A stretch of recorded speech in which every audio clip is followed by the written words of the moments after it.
Assalamualaikum warahmatullahi wabarakatuh. Perkenalkan kami dari kelompok 8 akan membahas tentang manajemen infrastruktur. Langsung saja kita masuk ke dalam pembahasannya. Yang pertama, arsitektur Islam, akar, aturan, dan karakteristik. Pengertian arsitektur Islam. Arsitektur Islam adalah genre buatan yang diperkenalkan oleh sejarawan seni pada abad ke-19 untuk mengategorikan dan mempelajari karya arsitektur yang dihasilkan oleh umat Islam sejak kemunculannya di Arab pada abad ke-7. Arsitektur Islam didefinisikan sebagai seperangkat fitur arsitektur dan spesial, seperti introspeksi yang melekat dalam Islam sebagai fenomena budaya, atau lingkungan yang dibangun oleh umat Islam untuk umat Islam di negara Islam atau di tempat-tempat di mana umat Islam memiliki kesempatan untuk mengekspresikan kemandirian budaya. Ini juga termasuk arsitektur tersembunyi, arsitektur yang benar-benar ada tetapi tidak dianggap monumental atau simbolis. Arsitektur yang hanya terlihat ketika dimasuki, ditembus, dan dialami dari dalam. Terlepas dari keragamannya, arsitektur tersembunyi yang bersumber dari gaya hidup dan kepercayaan penduduk Muslim dapat dianggap sebagai salah satu bentuk asli dari arsitektur Islam. Memang, studi tentang arsitektur dunia Muslim adalah proyek Eropa pasca pencerahan. Ini dimulai dengan arsitek, seniman, dan juru gambar yang melakukan perjalanan ke timur setelah intervensi Eropa pertama untuk mencari petualangan, pekerjaan, dan sensasi fantasi yang terkait dengan tanah misterius itu. Batas-batas geografis dunia Muslim yang entah bagaimana tidak jelas dan pengaruh arsitektur dan budaya lokal membuat definisi arsitektur Islam yang menyeluruh dan inklusif menjadi tidak mungkin. Bahkan dengan ruang lingkup arsitektur Islam yang terbatas, masih terdapat keragaman besar dalam hal pembagian sosial, etnis, dan bahasa. Karakteristik iklim dunia Muslim yang luas juga meninggalkan dampak serius pada arsitektur Islam. Meskipun demikian, ada prinsip-prinsip tertentu dan denominator umum yang menginformasikan arsitektur Islam dan dapat digunakan untuk mempelajari tipe ideal arsitektur Islam. Next.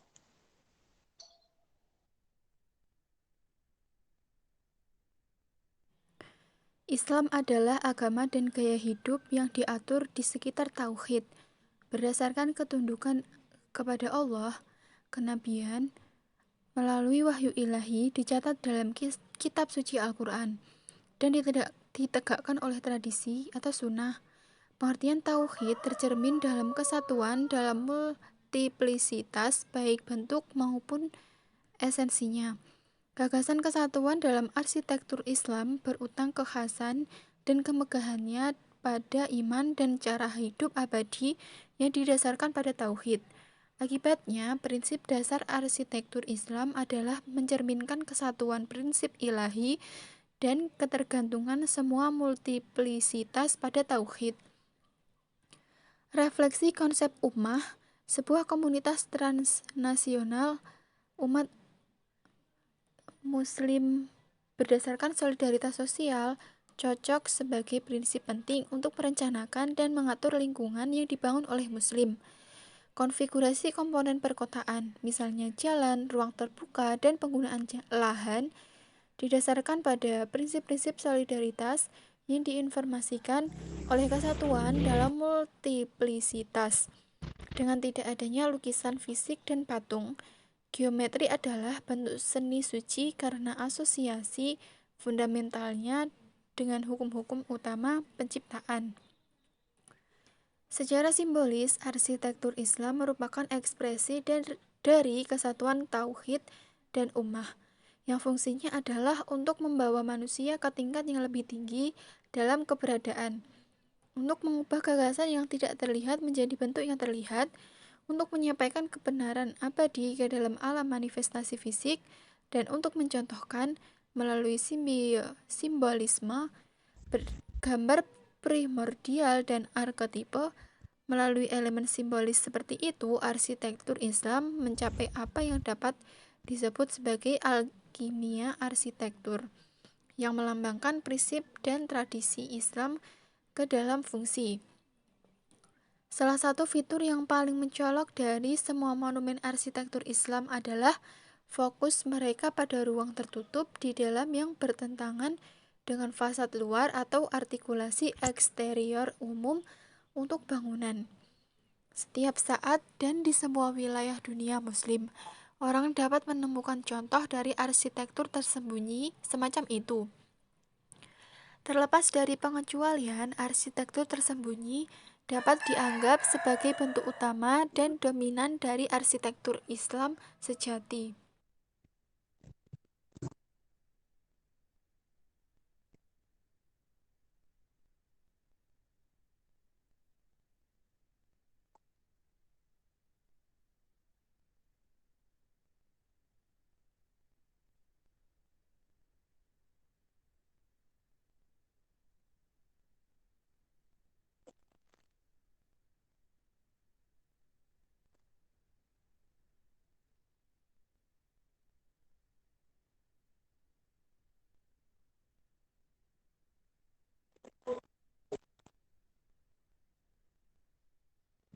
Kemudian madrasah dan formasi arsitektur pendidikan Islam. Pendirian madrasah sebagai lembaga pendidikan Islam merupakan upaya untuk menjawab kebutuhan pendidikan masyarakat Muslim. Bentuk-bentuk madrasah paling awal yang tercatat adalah madrasah-madrasah di timur Iran pada awal abad ke-10 yang melembagakan pendidikan baik dalam struktur maupun kurikulum dan membentuk institusi madrasah di seluruh dunia Muslim. Nizamiyah yang dimulai di Baghdad dan menyebar di antara daerah-daerah lain hingga Nizabur didirikan pada 1058 di Khurasan adalah salah satu contoh terdokumentasi paling awal dari ruang pendidikan formal di kalangan Muslim.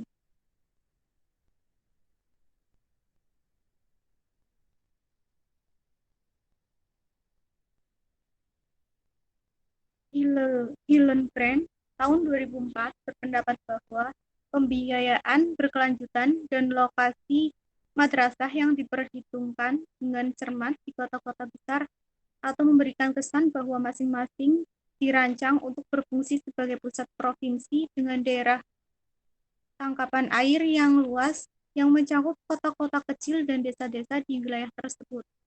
Fungsi seperti itu mengandaikan bangunan dengan skala dan kapasitas yang cukup besar.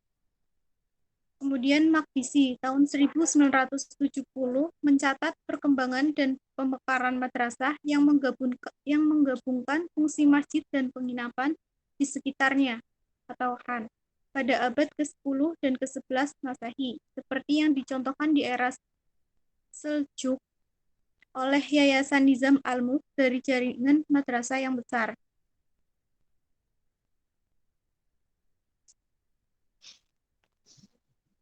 Secara arsitektural khas madrasah biasanya terdiri dari ruang pengajaran, perpustakaan, masjid, dan akomodasi guru dan siswa. Bangunan madrasah dikategorikan sebagai bangunan keagamaan karena pengajaran mulai melamatkan hukum, meskipun kemudian mata pelajaran duniawi juga menemukan jalannya ke dalam kurikulum madrasah. Bangunan madrasah seperti banyak fenomena lain di dunia, Muslim dipengaruhi oleh budaya lokal dan bagian terintegrasi dari arsitektur.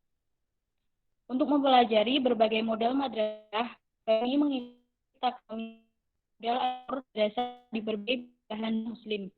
Harus diakui bahwa model-model tersebut semata-mata diciptakan untuk memberikan pemahaman yang lebih baik tentang arsitektur madrasah yang di satu sisi dipengaruhi oleh metodologi pendidikan dan skolastik Islam dan di sisi lain oleh budaya dan tradisi lokal.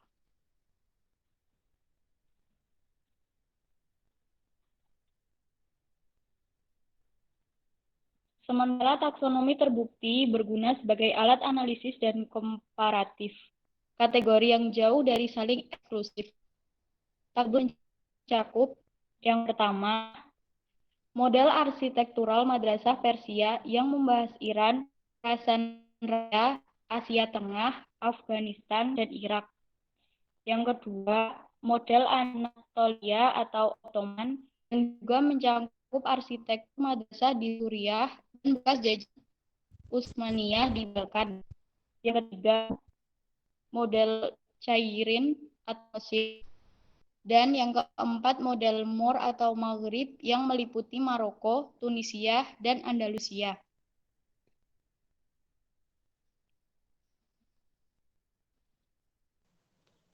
Selanjutnya, arsitektur Persia madrasah model. Sebagaimana diakui oleh berbagai ulama, madrasah yang berasal dari Iran Timur menjadi area yang jelas untuk mencari asal-usul arsitektur institusi.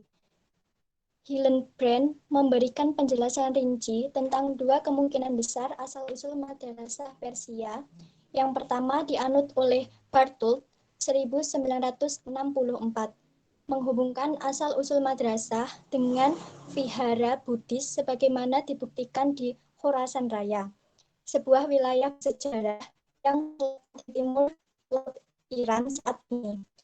Menurut Barthold, studi tentang Ajinahtep di Ukharistan memberikan studi ekstensif tentang sekolah Buddhis pada abad ke-7 hingga awal ke-8 yang memiliki kemiripan dengan madrasah. Litvensky 1984 mencatat bahwa Ajinahtep mewujudkan pencapaian dan perjuangan arsitek. Asia Tengah berbaur erat dengan sekolah arsitektur di provinsi dan negara tetangga. Ide-ide arsitektur yang ditemukan di Ajinahtep terbukti produktif, tidak hanya untuk mengembangkan dari arsitektur Buddhis, tetapi juga ide tentang bangunan 4 bulan yang sepenuhnya dikembangkan di Ajinahtep, menjadi salah satu ide yang mendominasi arsitektur Muslim abad pertengahan di Asia Tengah dan Iran Timur. Misalnya madrasah dan karavan mengikuti rencana ini.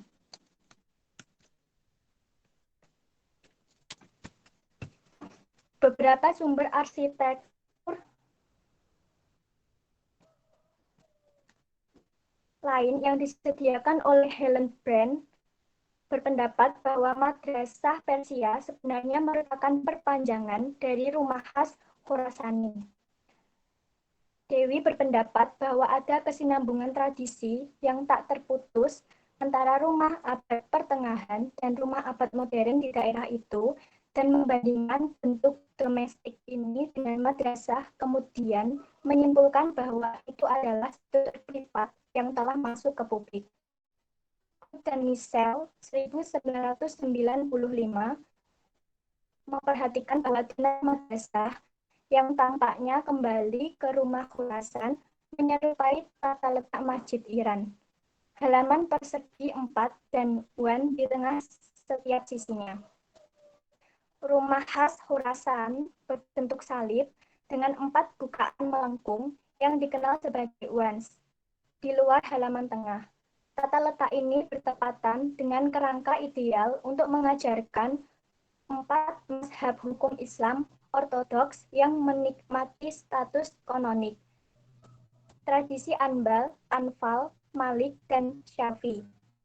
Madrasah Imam di Isfahan adalah contoh penting dari salah satu madrasah paling awal model Persia yang masih ada dan berfungsi. Madrasah berlantai 2 ini berukuran 92 kali 75 meter dan setiap sisi pelataran terdiri dari sel-sel untuk akomodasi siswa. Mengapit ruang bersama pusat untuk sholat dan belajar. Contoh model madrasah arsitektur Persia, Madrasah Chahar-Beg di Isfahan, Iran. Madrasah Chahar-Beg di Isfahan yang dibangun selama Alfadis memberikan salah satu advice terbaik untuk model arsitektur madrasah Persia.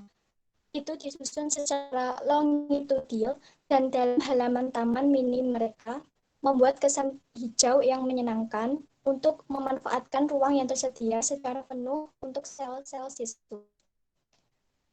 Madrasah Beg menandai arsitektur Alfavit per excellence dan menginformasikan sekolah arsitektur Isfahan yang dikenal dengan bangunannya yang rumit dan dekoratif yang terinspirasi oleh gambar bunga dan manusia. Jika tidak dianggap haram atau dilarang di bagian lain dunia muslim dan diidentifikasi sebagai perbedaan contoh model urbanisasi tradisional Islam.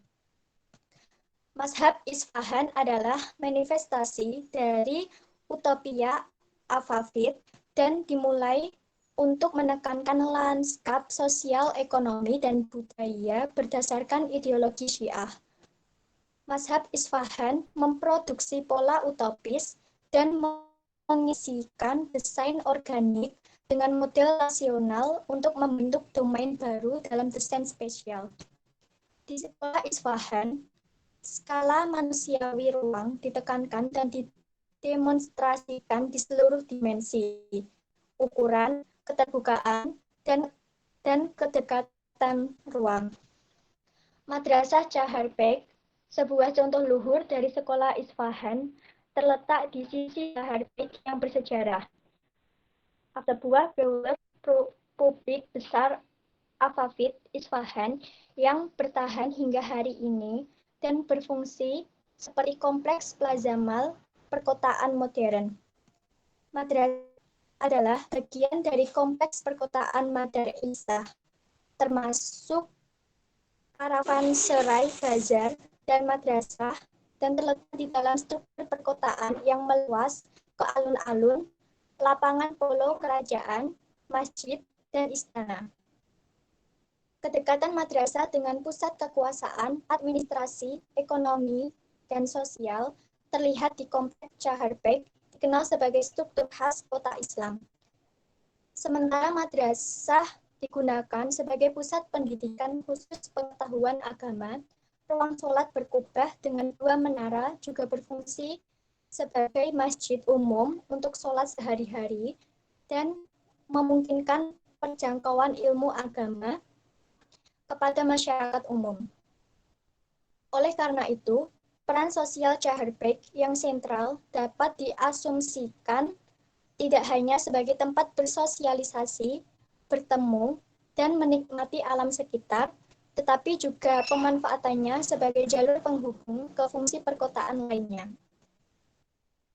Ruang fungsional utama Madrasah Chahar-Beg terdiri dari pintu masuk semi publik dan vestibulum yang berfungsi sebagai buffer room antara ruang publik luar, jalan, dan ruang dalam madrasah.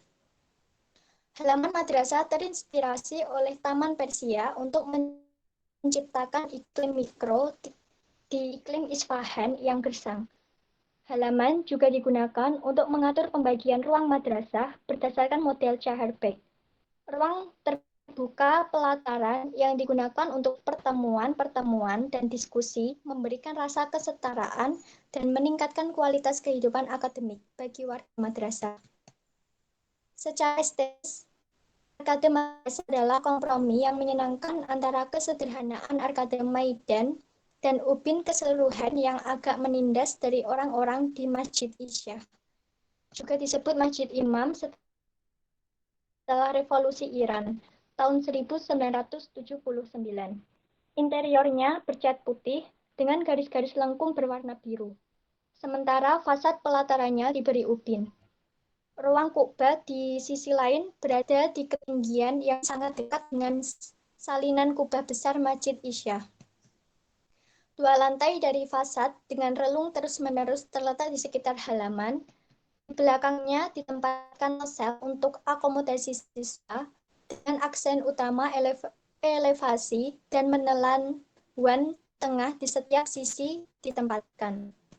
Madrasah terkenal dengan fasilitas asramanya, baik untuk siswa maupun guru. Sel siswa di Madrasah Chaharbek dibangun di sekitar halaman untuk penggunaan tanah secara maksimal. Strukturnya mengikuti aliran hierarkis dari ruang terbuka ke ruang semi terbuka dan ruang tertutup. Hujrah adalah organisasi ruang yang sederhana yang mencerminkan kehidupan sederhana para ulama dan tidak seperti ruang luar, ia tidak memiliki ornamen apapun. Dekorasi yang paling banyak digunakan di Madrasah Chaharbek adalah ubin harfreng atau pelangi yang populer pada era Afavid karena persiapannya yang mudah dan pemasangannya yang cepat.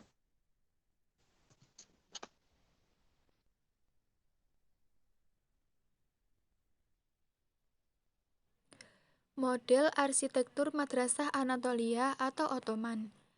Pemeriksaan terhadap madrasah-madrasah modern Turki dan Suriah yang masih bertahan mengungkapkan identifikasi arsitektural madrasah yang tak terbantahkan yang dibahas di seluruh bab ini sebagai model madrasah Anatolia atau Ottoman.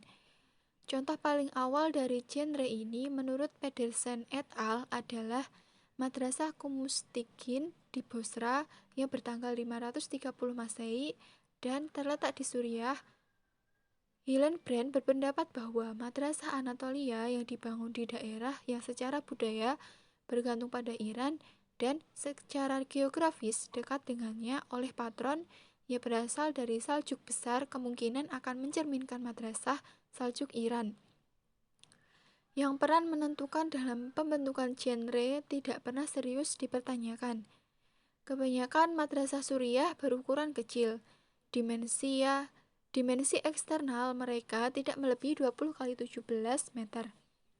Pada skala kecil ini, hampir tidak ada ruang untuk halaman yang layak, dan ruang yang biasanya ditunjuk seperti itu berbentuk kubah.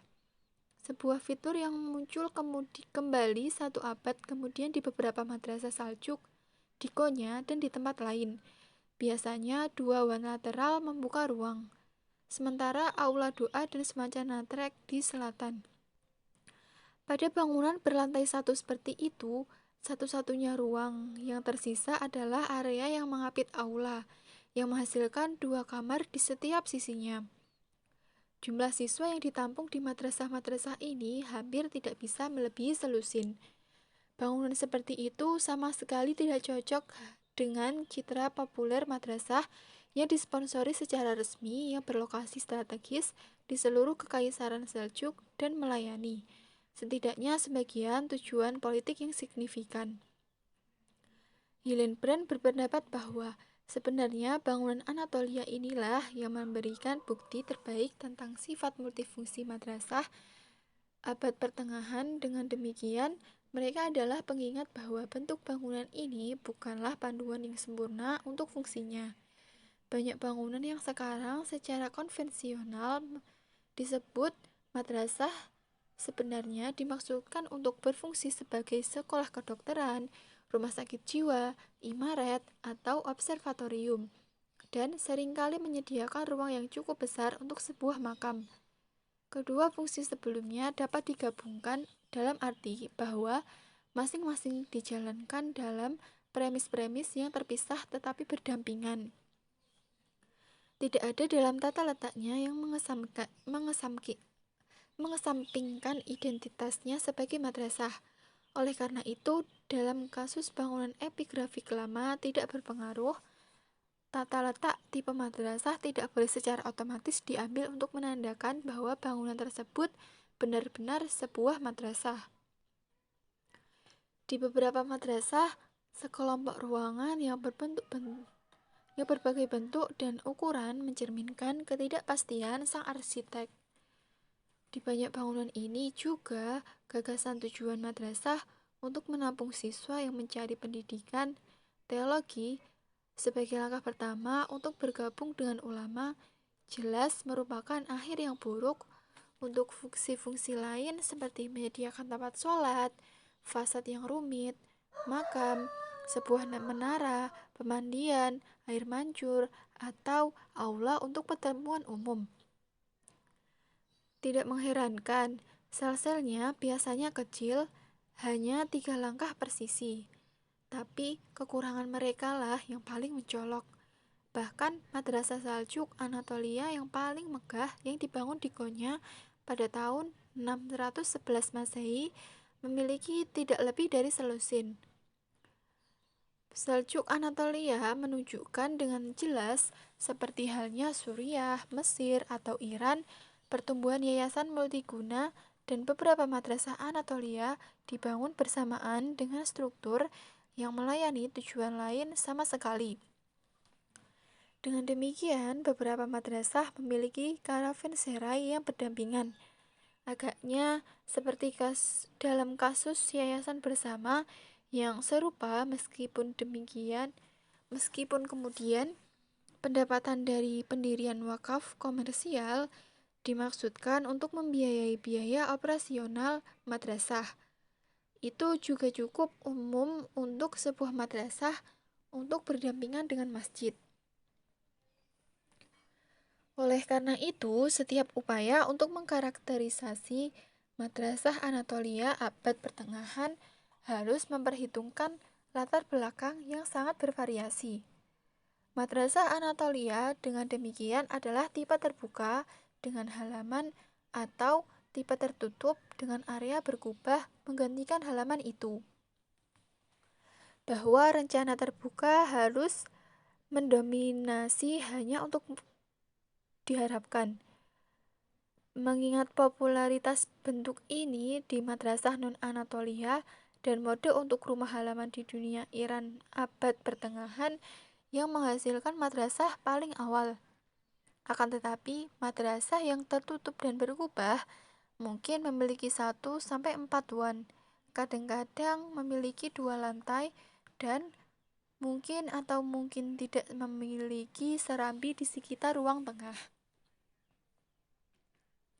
Generalisasi tertentu tentang bangunan Madrasah Anatolia dapat dibuat. Jelas, misalnya bahwa madrasah persegi panjang yang khas membuat fasadnya pendek dibandingkan dengan sisi-sisinya. Ini memiliki keuntungan memusatkan sel siswa di sisi yang panjang dan memisahkannya secara fisik dari ruangan yang melayani fungsi lain. Sebagian besar sel memiliki perapian dan lemari, tetapi fasilitas sanitasi bersifat komunal, dan biasanya tidak ada persendian makanan untuk dimasak di tempat itu. Ciri yang sama adalah pembagian tripartit bangunan sejajar dengan sumbu utama, yaitu sumbu memanjang, seperti pada karavanserais kontemporer. Di ujung sumbu itu menandai kiblat dan melanjutkan akord mayor yang pertama kali dibunyikan oleh portal. Adalah ruang wan atau kubah lebar yang berfungsi sebagai masjid dan sering diapit oleh ruang berkubah atau berkubah di kedua sisinya. Dalam denah 4 iwan, kiblat wan biasanya yang terluas dan paling kaya dekorasinya, dan memiliki keunggulan serupa di madrasah 2 iwan di mana wan dibatasi pada sumbu memanjang.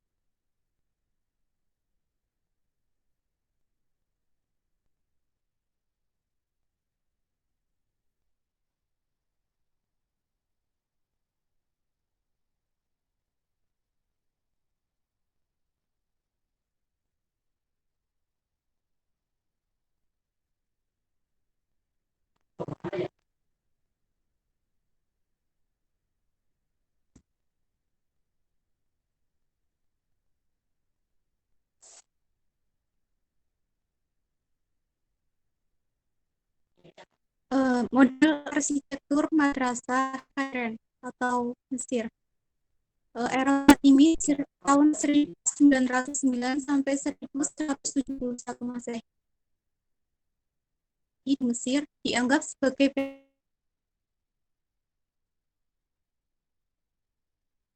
periode kejayaan. Seni berpendapat bahwa karena Fatimid secara resmi adalah Syiah, tidak mungkin bagi gerakan madrasah Sunni secara eksplisit untuk menetapkan dirinya dimanapun di wilayah Fatimid. Sebelum jatuhnya dinasti tersebut pada tahun 565 atau 1000 sampai 1170 Masehi. Namun dalam 5 tahun setelah tanggal itu, bahwa ortodoksi militan Allah al-Din sudah ada banyak madrasah di Kairo yang harus segera diikuti, tidak diragukan setidaknya sebagian untuk alasan propaganda dengan contoh di Mekah dan Madinah. Pembangunan madrasah di Kairo menimbulkan momentum baru dengan datangnya Mamluk tahun 1250 sampai 1517 Masehi. Madrasah Al-Hiriyah yang sebagian besar telah hilang tahun 660 sampai 662 Masehi adalah sebuah struktur 4 iwan raksasa dengan portal statis yang kemungkinan berasal dari madrasah Makkah. Sebagian besar merupakan produk kerajaan atau organisasi seni yang tinggi, buatan secara konsisten tercermin dalam gambar yang mereka pakai dan dekorasi mewah mereka. Kemegahan lahiriah akan menjadi akibat wajar alami dari perlindungan semacam itu. Banyak dari mereka diberkahi jauh lebih murah hati daripada ukuran mereka, dan oleh karena itu ruang lingkup kegiatan mereka ditentukan. Bagi madrasah, untuk mempengaruhi desain masjid memang merupakan perubahan yang penting. Itu mengadakan hubungan baru antara dua bangunan. Sejak saat itu, bagaimanapun, kedua lembaga ini dapat menggabungkan fungsi mereka dalam satu bangunan, atau yang sangat diinginkan mengingat kekurangan ruang yang kronis di Kairo.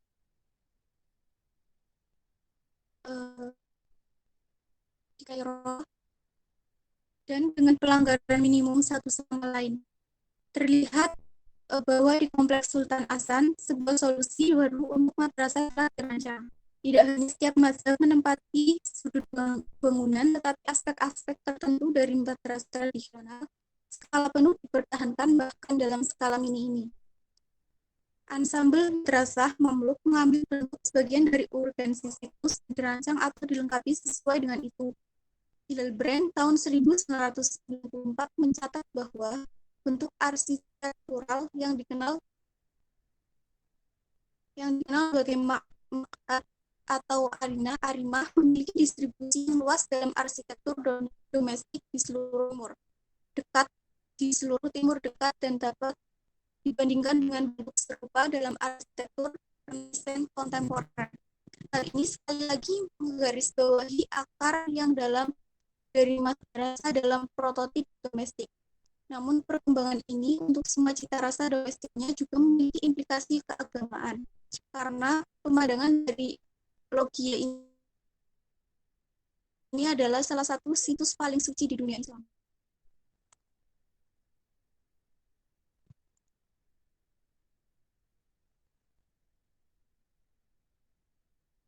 Ada beberapa faktor kunci dalam proses produksi ruang di era Mamluk.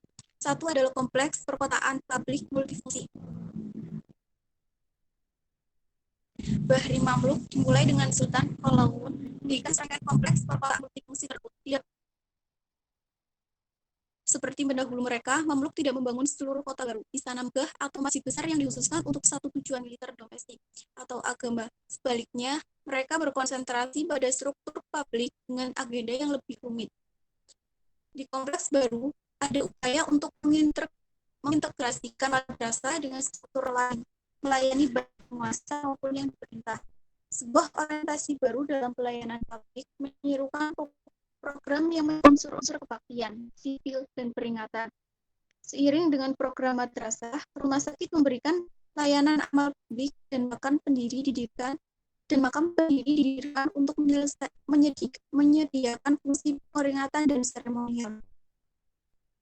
Contoh model arsitektur madrasah Kairan di Mesir, Madrasah Sultan Hasan di Kairo. Madrasah, masjid, dan makam Sultan Hasan adalah kompleks terbesar yang dibangun oleh Bahri Mamluk atau Sultan Mamluk manapun yang pernah ada. Pembangunannya dimulai pada tahun 1356 dan selesai pada tahun 1362 sampai 1363. Seperti disebutkan sebelumnya, sejumlah kompleks perkotaan multifungsi termasuk madrasah didirikan di era Mamluk. Terlepas dari kenyataan bahwa Al-Maqdis tahun 1854 menyatakan para pengrajin dari seluruh dunia datang untuk membangun kompleks Sultan Hasan yang dianggap bergaya Mamluk. Pengaruh Muslim, Kristen, dan Anatolia terlihat jelas pada arsitektur dan dekorasi yang kompleks. Dengan persetujuan bersama, mahakarya antara ansambel Mamluk dan tentu saja yang terbesar adalah masjid, madrasah, dan makam Sultan Hasan. Portalnya yang tinggi awalnya dirancang untuk memiliki menara mengapit, dan dengan ruang depan yang luas di belakangnya memiliki jejak arsitektur sejuk Anatolia yang jelas. Tetapi sebagian besar di dalamnya biasanya Kairan. Makam Sultan sendiri sebuah ruangan berkubah raksasa membentang selebar kiblat tuan dan ditempatkan secara tegas tidak dalam gaya Iran, tepat di belakang dinding kiblat. Oleh karena itu, ia merebut posisi tempat suci berkubah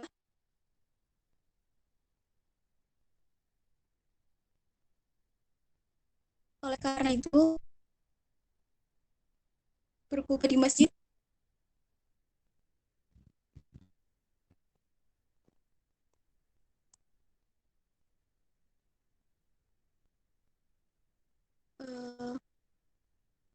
oleh karena itu ia merebut posisi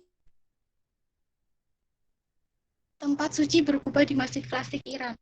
Dengan demikian, bangunan tersebut melambangkan vitalitas peserbangunan Formula 4 tuan tradisional.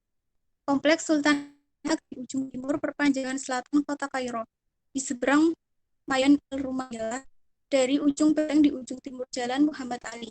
Dengan demikian, itu adalah salah satu paling bergengsi di Kairo dan pusat pemandangan panorama dari Al-Qasr Al-Abad dengan kisi-kisi jendela emasnya yang besar. Seluruh konsep arsitektur bangunan raksasa ini menanggapi peristiwa dari sisi tersebut. Lokasinya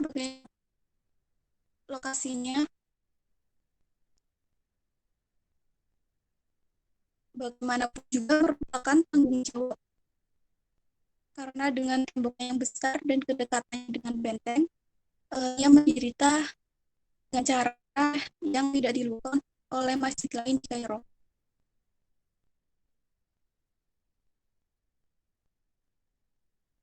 Kompleks Sultan Hasan, 4 madrasah digabungkan dengan Sabil-Tat, rumah sakit, mausoleum, dan masjid Ma'ah. Sabil-Tat adalah bangunan amal yang terdiri dari sabil atau air mancur di lantai tanah dan sebuah kutab. Kompleks Sultan Hasan, Sabil-Tat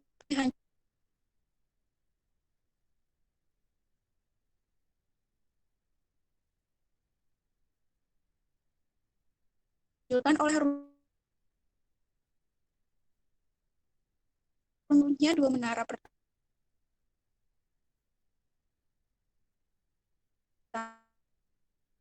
mazhab yaitu Syafi'i dengan basinya atau untuk melakukan kuliah umum. Setiap madrasah memiliki wan pengajaran pribadi, halaman dengan air mancur, jamban, ruang tamu, dan sebuah ruangan besar di atas wan yang mungkin berfungsi sebagai perpustakaan. Ukuran unit tempat tinggal di atas wan tinggal beragam. Jelas bahwa meskipun dokumen wakaf memperlakukan keempat madrasah secara setara, desainnya tampak telah mengakomodasi kondisi lokasi dan ukuran madrasah dengan cara yang lebih hierarkis, yang lebih menanggapi pengikut aktual dari 4 madrasah di Mesir. Anafit adalah yang paling populer dan Ambalta adalah yang paling tidak populer pada saat itu. Ruang fungsional utama kompleks Sultan Hasan adalah sebagai berikut. Yang pertama, pintu masuk dan ruang depan. Derajat fluiditas ruang dikendalikan oleh ruang transisi, yang menjadi elemen utama yang bertanggung jawab untuk menyelesaikan konflik antara ruang publik perkotaan dan bagian privat kompleks. Tugas ini memberikan arti penting baru untuk desain ruang transisi dan memunculkan urutan spasial baru yang terdiri dari entry, ruang depan, dan koridor. Koridor panjang, bengkok, dan gelap adalah ruang transisi yang mengontrol pengalaman seseorang di dalam gedung. Kesesuaian dengan multifungsinya, bangunan yang mencakup kegiatan keagamaan, sipil, dan domestik, Mamluk meminjam berbagai elemen dari arsitektur, militer, religi, dan domestik, dan menggunakannya dalam berbagai kombinasi portal, darkoah atau ruang depan, dan dihlis atau koridor. Ruang hidup atau sel siswa. Empatuan monumental sepenuhnya mendominasi halaman masjid tanpa unit hidup untuk berbagi ruang dalam. Tidak seperti madrasah-madrasah sebelumnya, di mana unit-unit tempat tinggal menghadap ke halaman. Ruang hunian di Madrasah Sultan Hasan benar-benar terpisah dari Masjid Jumat Umum. Pemisahan ini mungkin terkait dengan fungsi ganda kompleks sebagai madrasah yang didedikasikan untuk kegiatan akademik dan Masjid Jumat yang dapat diakses oleh masyarakat umum. Yang ketiga, masjid. Wan berfungsi sebagai musola atau ruang sholat dan mihrab, dan di dinding kiblat di sekitarnya dilapisi dengan lempengan marmer dengan warna kontras. Di sebelah kanan, mihrab adalah mihrab marmer banyak dipuji kontemporer, dan di depannya ada dikah atau tribun yang sama bagusnya. Untuk pejabat yang bertugas mengulangi doa harian sehingga semua jamaah bisa mendengar dan mengikuti ibadah. Di sekitar Wan, di puncak kubah adalah pita plesteran yang luar biasa dengan prasasti Al-Quran besar yang dipahat dalam kufi yang monumental di atas tanah Arab yang berbunga-bunga. Pintu mengapit mihrab mengarah ke makam di luar. Yang keempat, menara dan kubah. Menara berada di sisi tenggara kompleks yang membingkai fasad mausoleum. Penempatan makam di antara menara adalah hal baru, menambahkan dimensi baru pada seni cairan yang menyandingkan kubah dan menara. Konfigurasi tepi masjid mematahkan sepenuhnya lanskap jalan, sudut bangunan yang bergerigi, dan posisi portal yang volumetrik memungkinkan jalan peluas membentuk kantong Quran di depan pintu masuk. Fasad timur laut utama menampilkan portal, menara, dan kubah yang secara visual bergabung saat seseorang mendekati masjid untuk menekankan ruang lebih jauh. Fasad makam simetris dengan kubah besar tengah dan dua menara di kedua sisi. Secara visual, digabungkan dengan kubah memberikan eksposur maksimum bangunan dari kejauhan dan meningkatkan kehadirannya di jalan. Kubah bagaimanapun dibuat lebih tinggi dengan meningkatkan ketinggian drum dan menggunakan switching bertahap agar lebih terlihat mengingat semakin padatnya kain perkotaan. Kemudian dekorasi dan ornamen. Dalam dekorasi, plesteran semakin banyak digunakan pada eksterior menara dan kubah. Fasad yang dibangun dari batu memiliki ukiran dan juga marmer di atas portal. Tidak banyak marmer bertahan dari masa pra-Mamluk, tapi pada periode Mamluk itu biasanya dinding panel dengan marmer polikrom atau dado dan marmer secara bertahap menggantikan plesteran yang digunakan di gedung doa atau mihrab. Panel dengan kelereng dan batu serta mutiara bertatakan pola kecil mencirikan dekorasi dinding Bahri Mamluk dan ceruk doa. Selain ibu kota pra-Islam dan Islam berbentuk lonceng, ibu kota terkadang memiliki ukiran stalaktit seperti di Masjid Sultan Hasan. Stalaktit di menara menghiasi setiap cincin balkon. Masing-masing cincin memiliki pola yang berbeda. Stalaktit juga menghiasi ceruk fasad, tetapi di interior kami melihatnya terutama di zona transisi kubah. Kisi-kisi jendela tidak lagi geometris, tetapi bermotif bunga dan cukup rumit. Seringkali termasuk kaca berwarna, ada juga beberapa pemanggang kayu yang indah. Kemudian makam secara umum, makam yang melekat pada kompleks pada Baitul Mamluk diberi exposure maksimum dari jalan dengan memproyeksikan mausolum ke ruang sekitarnya ada dengan memberikan fasad dengan tingkat transparansi. Mendapatkan dominasi visual dengan memproyeksikan mausolum ke ruang publik perkotaan adalah ide yang telah diperkenalkan. Kompleks Madrasah Sultan Hasan cocok untuk semiotika sosial yang kuat. Penempatan keempat madrasah tersebut merupakan terjemahan arsitektural pendidikan dalam masyarakat yang majemuk dan toleran. Penggabungan masjid berjamaah, tempat di mana anggota masyarakat umum berkumpul, memperkuat fungsi penjangkauan madrasah dan berdiri sebagai atribut simbolis penutupan lembaga pendidikan untuk orang awam dan masyarakat pada umumnya. Penempatan makam yang tidak lazim di belakang dinding kiblat dan proyeksinya di luar blok utama kompleks mungkin merupakan isyarat yang paling simbolis. Sebagai salah satu elemen yang paling terkait dengan pendiri, penempatan dan perlakuannya sesuai dengan pembacaan kompleks. Mausolum mengambil tempatnya dalam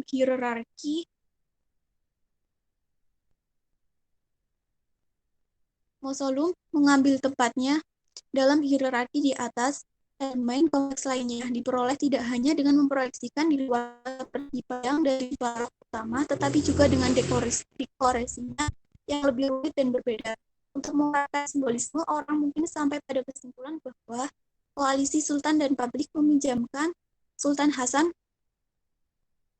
otoritas dan perlindungan dan keamanan publik.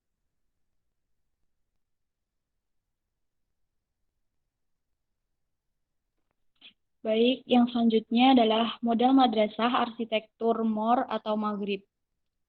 Ribat mengambil banyak fungsi pendidikan yang kemudian dilakukan oleh madrasah. Dan dikatakan bahwa nama dinasti Kekaisaran Maroko abad ke-11 Almoravid menunjukkan referensi eksplisit untuk ribat sebagai institusi utama dari berbagai fungsi sosial dan ruang. Almoravid sangat penting dalam mencegah jatuhnya Al-Andalus ke kerajaan Kristen Iberia pada tahun 1086 dan di antara pengaruh lainnya ditransmisikan gaya arsitektur Maghrib ke Andalusia dan bagian lain dari semenanjung Iberia. Alasan lain yang mempengaruhi keterlambatan kedatangan madrasah di Maghrib adalah karena dominasi Al-Muwahhidin Al-Mohad 1121 sampai 1269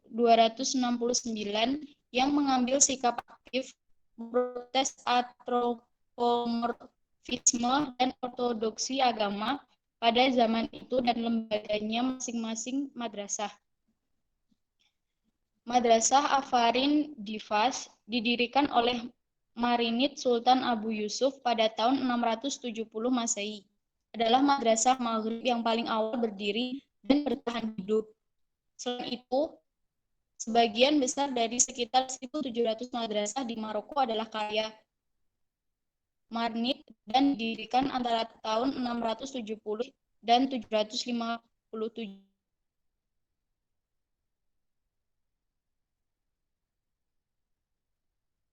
Masehi.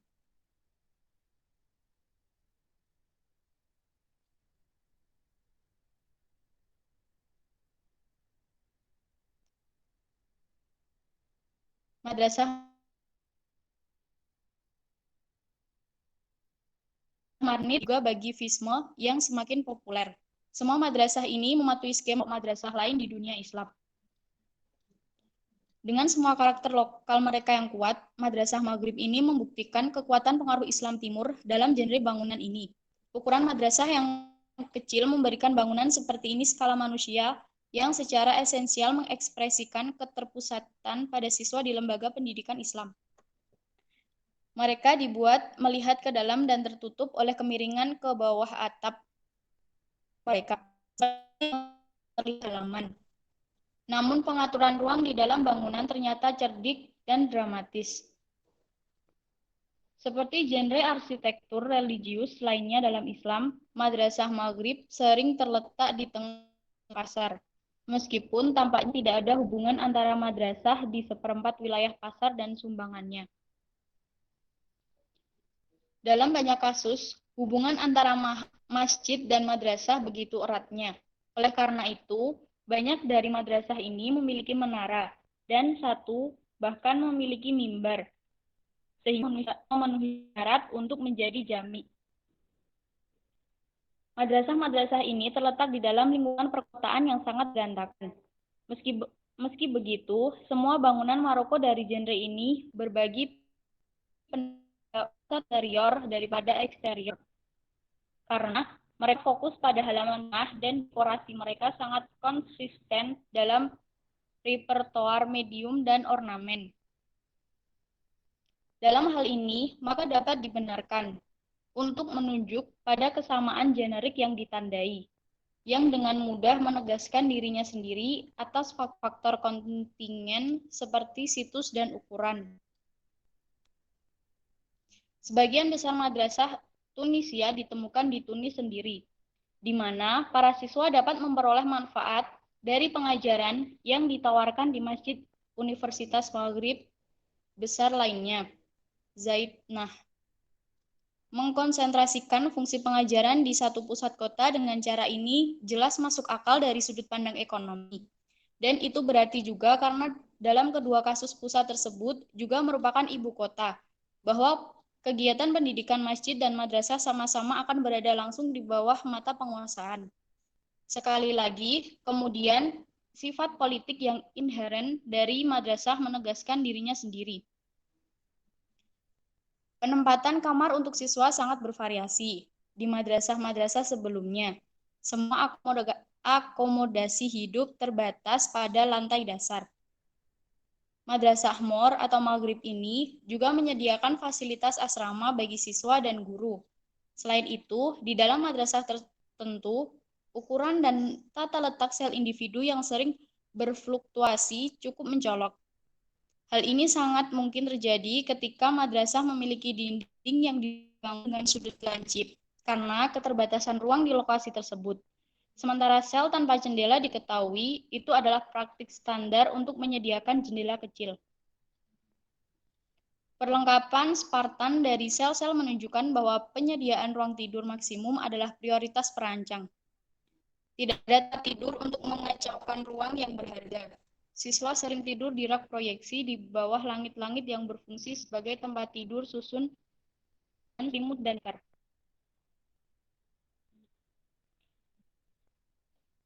Contoh model madrasah arsitektur Maghrib, yaitu Madrasah Bu Inaniyah di Fes. Madrasah Bu Inaniyah di Fes, Maroko mungkin merupakan salah satu contoh paling terkenal dari model madrasah Maghrib yang didirikan oleh Marnid. Madrasah ini dibangun antara tahun 1350 dan 1357 Masehi dan menyandang nama pendirinya, Marinid Sultan Faris Abu Ainan Al-Mutawakkil. Secara karakteristik, madrasah Maroko di era Marinid berukuran lebih kecil daripada di tempat lain di dunia muslim karena biaya pembangunannya lebih murah. Selain itu, penggunaan madrasah secara eksklusif oleh satu mazhab membuat pendiri bangunan yang lebih besar tidak diperlukan. Dengan dimensi 39 kali 34 meter. Jenis arsitektur yang diwakili oleh Madrasah Bu Inaniyah tampaknya unik untuk wilayah Maroko dan Aljazair Barat. Sarana prasarana pendidikan madrasah dimanfaatkan untuk tujuan keagamaan. Aula sholatnya dapat ditemukan di ujung halaman, dengan mihrab yang dipahat dengan indah dan imam menghadap Mekah untuk memimpin sholat. Desain madrasah Bu Inaniyah difokuskan pada ruang tertutup interiornya. Dalam kasus madrasah Bu Inaniyah, menara adalah salah satu elemen yang membedakan madrasah dari sekitarnya dan merupakan tanda untuk mewakili fungsinya sebagai ruang publik, pendidikan, dan keagamaan. Ruang tertutup yang dibatasi dinding arkade adalah elemen terpenting di Islam. Halaman adalah salah satu fitur utama bangunan. Memasuki madrasah setelah berjalan melalui ruang masuk berkubah utama yang terinspirasi oleh arsitektur Iberia, seseorang akan menghadapi halaman berbentuk persegi panjang yang dikelilingi oleh dua ruang kuliah besar di kedua sisi dan terbuka ke ruang sholat di ujungnya. Ruang kuliah lateral Madrasah Bu Ainaniyah di Fes juga tampaknya merupakan interpretasi maghrib dari skema Wan. Ruang sholat secara konsisten merupakan suatu yang tidak terputus di Madrasah Bu Ainaniyah dan diperparah dari semuanya. Menara yang terletak di salah satu ujung fasad merupakan elemen untuk mengumumkan fungsi penjangkauan madrasah sebagai masjid jamaah komunitas dan jam akhirnya mengatur waktu sholat untuk masjid lain di kota. Di setiap sisi halaman marmer, tangga mengarah ke lantai atas, tempat sel siswa berada. Diperkirakan Madrasah Bu Ainaniyah memiliki daya tampung 100 siswa. Selain peran utamanya sebagai sekolah agama, madrasah juga sebagai pusat kehidupan masyarakat.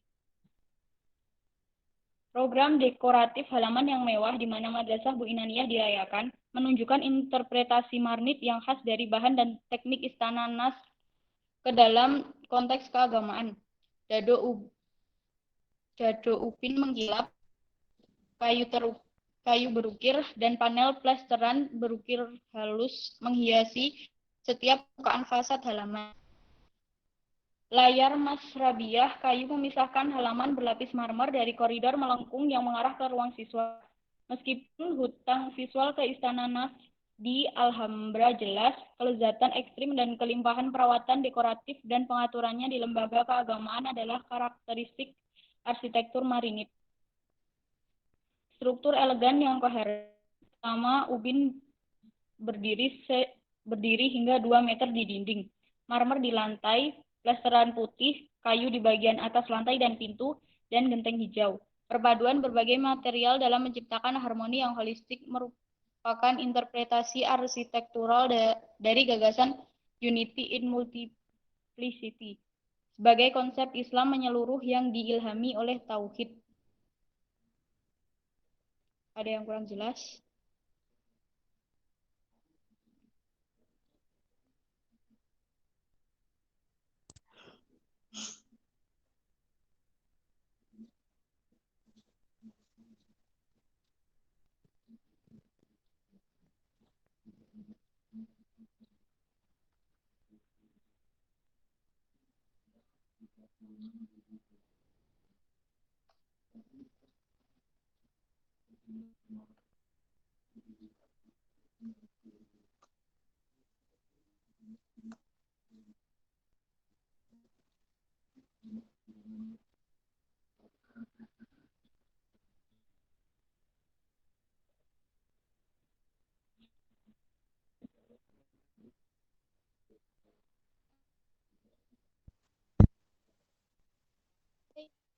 Ada yang ingin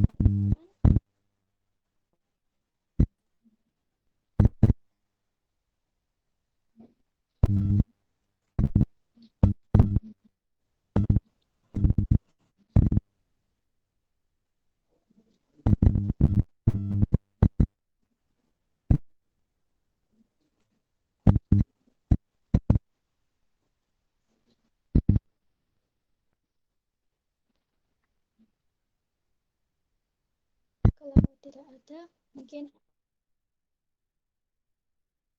hanya itu diskusi dari kelompok kami. Apabila ada salah kata kami mohon maaf. Sekian, wassalamualaikum warahmatullahi wabarakatuh.